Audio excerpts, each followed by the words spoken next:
Perez breakdown. Because at first, like, I got to be real, maybe I'm just a Garbrandt hater. We'll see. Well, time will tell.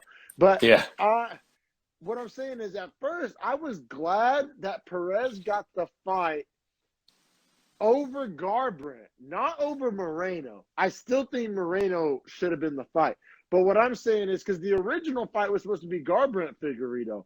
Yeah, and then it was Perez and Moreno, and for some reason they bumped Perez up. Shout out DWCS. I don't know why, but fucking Dana White Contender Series. Yeah, that's why, and that really is weak as fuck. Dude, I just quick review real fast. Kosi, Dana White Contender Series, fastest knockout ever, got fucking wrecked by Palatnikov as a big favorite, right? Right, Jordan Perez loses first round, right? Jordan Wright gets starched. No, they always do. Fucking there was there was Kasanganai, who Buckley starched, another DWCS guy. Yeah, they always do. And like all these reporters are saying to Dana after the fight and the post fight, are you happy Alex Perez fought for the title? Like, does that mean DWCS is a legit thing? And Dana White's like, you're going to see title contenders come from DWCS. You bitch, you control who gets a title shot. So of course we're going to see that. Your name is fucking attached to their list. Prophecy. Yeah, like I was so pissed off when I heard that answer. I was like, dude. And then he goes further as to say, these guys are all better than the TUF fighters, the Ultimate Fighter guys. Yeah, because the Ultimate Fighter guys had usually 5 or less professional fights to get on that show. Like, that was a part of their qualification. Like, it's all so fucking ridiculous. I didn't know that. I haven't watched much of the Contender Series, but it's easy to see the politics at play here. Like I said, I thought it should have been Moreno, but I gotta say I was glad it was Perez over Garbrandt, because like I said, the Garbrandt seems just thirsty to me. It seems like you can't hack it at 35, so you're gonna go try to beat up a smaller dude. But I still would have had money on Figueiredo, especially if I could get him at an underdog number. Oh, bet your ass I'm putting money on that. Yeah.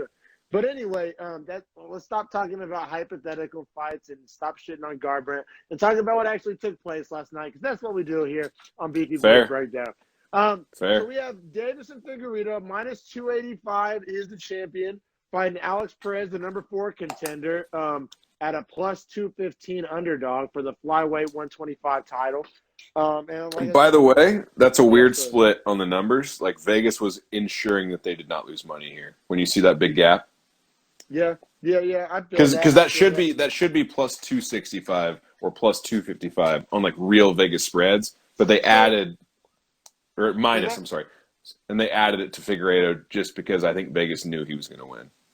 Well, so I broke this fight down on my preview on Dreadful Talk, and what I was saying is, because Perez I think it was either his last win or it was one of his last 3. He finished a guy at TKO due to leg kicks. Am I correct? Hussier Formiga, who has beaten Figueiredo. Yeah, so he finished him with leg kicks. So the UFC does UFC math too. I'm not the only one. When they see a guy finish a guy with leg kicks, they immediately think, oh, his power is ungodly. It's next level. He's doing shit no one can stop. So that was the path to victory. So I got to say, because I even said this on my preview, was that was Perez's like path to victory. Like Shevchenko, like when I was previewing that, I was like, yeah, there's not really a path to victory, and I was proven wrong, but not really. But on this fight, I was like, a path to victory exists for Perez, but it's just if he's able to establish that leg kick, you know what I'm saying, which he wasn't. But yeah, and honestly, they both are throwing some super hard kicks, and I thought Perez landed some super hard kicks. And then he kind of got away from it. Like, Figueiredo has nice hit. I think that's another super underrated part about Figueiredo's game. Like, when you think of Figueiredo, when I think of Figueiredo, the first thing that comes bombs to mind, with hands. Yeah. Me too. Rightfully so. He's earned it. He has insane power in his hand. But his kicks are fucking like, they jump off the screen. Bro, he's got insane power, and that's the end of that sentence. Like, he has insane power, period. Like, all techniques. Yeah. And I think he's a plus athlete, too. Like, the way he moves. Yes. Like, one other point that I love to bring up that no one ever brings up is his background before fighting is like a guy that did a bunch of different jobs and was good at all of them, but never found his perfect thing. He was a hairdresser, I know. And then what else was he? He was a truck driver. He was a sushi, chef, truck driver, and hairdresser. Like what? None of those three things have anything in common. He touches. Everything he touches turns to gold for sure. Also, grappling super underrated because he finishes this Holy with a shit! first round guillotine sub, and he, contrary to popular belief, he actually finished his last fight on a submission too. People think he dropped him with the power, but he actually finished with a sub. So he has back-to-back submission victories as a guy who's known for being a power puncher. I mean, he's fucking well-rounded, and that's why I think he would fuck up Garbrandt. Well, Vegas, to your point, gave no credence to what you just said. He was a plus 1,000 to win by submission in this fight. And I saw people tweeting fucking wild after he won by submission. They were like, I had that all day. And most people had that because they thought he's going to drop Perez with a hard shot and then choke him out.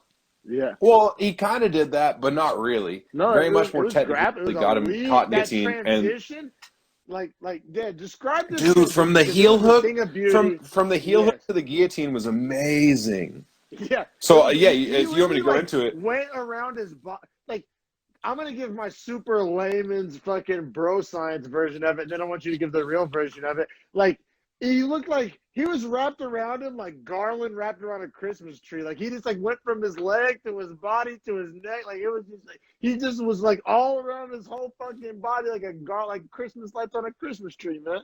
Yeah, well, I mean, essentially, if for anyone that does jiu-jitsu would know, like, if a guy's standing and you're starting to lock up heel hook position, like you have your legs crossed around one leg, you scoop the other foot, up on your chest underneath your arm. Well, the defense to that, of course, for Perez is you squat, spin, and try and pull your leg out and turn into him, right? Well, as soon as he spins and turns in, Figueiredo's waiting, and he catches the head and neck. So as soon as Perez spins around and, does like the look at him, essentially like a pigeon going for seed on the ground, because he's got to spin his back around, Figueiredo reaches up and just grabs his head and rolls back. Sorry, I almost pulled my camera down. Rolls back. Going hard. And sinks in the guillotine. It was beautiful. It was beautiful change jiu-jitsu. It's almost like Figueiredo was playing chess, like thinking 3 moves ahead. Right. Like he laid the, I don't even know that he laid the trap because it was all reaction, but he saw where it was going and kind of like had a counter waiting, and it was brilliant. It was absolutely gorgeous grappling. Like I said, from a guy who's known as a power puncher. Like if you just ask UFC fans, like, because I mean Figueiredo doesn't have the highest Q rating, but I mean UFC fans, obviously he's growing reputation. But if you just ask most UFC fans, casual or not, whatever, just people that know who he is, like myself included, I mean, he's known for his power in his hands. But Figueiredo's dangerous. Like, if there's one word I had to use to describe him, it's dangerous, but it's not for his jiu-jitsu or anything else. It's just his power. But now, after this fight, it's almost like maybe he is outright dangerous, and there's a definition of that. Seriously, man. It's hard for me to envision a guy from 120, like a true 125er beating him. His only, like, maybe if a guy, like I said, I don't think Garbrandt's the guy, but maybe if somebody else comes down from 35, or if Figueiredo defends this belt a couple of times and then tries to, like, maybe if they try to, like, give him another, like, a shot at the 135 belt, or who knows, like, a lot of, interesting possibilities lie with those smaller guys, especially a smaller guy like Figueiredo. But a little side matchup, TJ Dillashaw is eligible to fight in 2 months. I'm not saying I love Dillashaw, and I actually hate him for using EPO. He's back in 2 months. That's a very interesting guy for Garbrandt, all of them. Like, he presents very unique problems. Because the challengers, as they lied, like, nothing really, Well, actually, Moreno. Yeah.